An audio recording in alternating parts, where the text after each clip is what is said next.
যুবদল ছাত্রদল সবসময় শোনায় সর্ব আন্দোলনের বিএনপির হাতিয়ার। এই ছাত্রদল যুবদল স্বেচ্ছাসেবক দলকে বর্তমান বিএনপিরা আওয়ামী লীগকে সাথে করে নিয়ে ভাবছে বিরাট বড় নেতা হয়ে গেছে।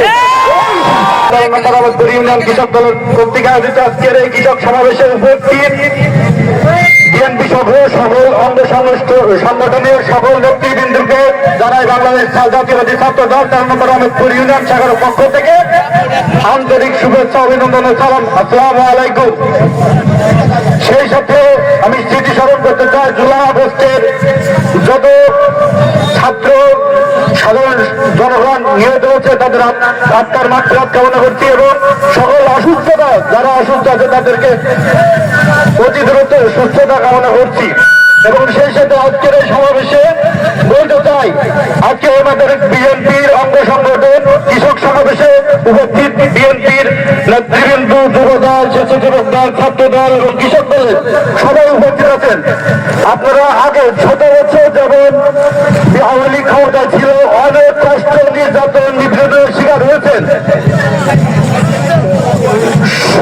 হয়েছেন কিন্তু বর্তমানে দেখা যাচ্ছে 5 আগস্টের পরে আপনারা যারা বিএনপি ছিলেন আওয়ামী লীগ যারা নির্যাতন শোষণ অত্যাচার ভালো থাকতে দেয়নি তাদেরকে নিয়ে আপনারা দল গঠন করছেন এবং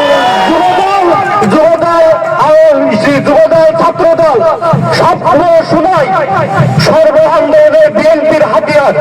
এই ছাত্রদল যুবদল স্বেচ্ছাসেবক দলকে বর্তমান বিএনপিরা আওয়ামী লীগকে সাথে করে নিয়ে ভাবছে বিরাট বড় নেতা হয়ে গেছে। ছাত্রদল যুবদল স্বেচ্ছাসেবক দল ছাড়া বিএনপির মাঠে 1 মিনিট বিএনপি দাঁড়ায় থাকতে হবে না। আপনারা যারা আওয়ামী লীগ দল করছেন শোনায় একদিন ঘুরবে। 17 বছর আওয়ামী লীগ ছিল, বিএনপি সারা বছর থাকবে তা কিন্তু নয়। তাই আগে স্পষ্টভাবে জানান দিতে চাই আপনারা আওয়ামী লীগকে দল করা বাদ দেন। এই ছাত্র দল একত্রে হয়েছে, আপনারা বিএনপি কয়েকজন ছিলেন, মাঠে কয়েকজন ছিলেন। তাই সব থেকে ভালোভাবে আহত সাবধান করতে চায় বিএনপিরা এবং ছাত্র দল যুবদল স্বেচ্ছাসেবক দলের গুরুত্ব যাতে বোঝে এবং এই আওয়ামী লীগকে দল যাতে না করে সেই হিসাবে অনেক সংক্ষিপ্ত বক্তব্য কৃষক সমাবেশের সংক্ষিপ্ত বক্তব্য শেষ করছি। জিন্দাবাদ, শহীদ রাষ্ট্রপতি জিন্দাবাদ, খালেদা জিয়া জিন্দাবাদ।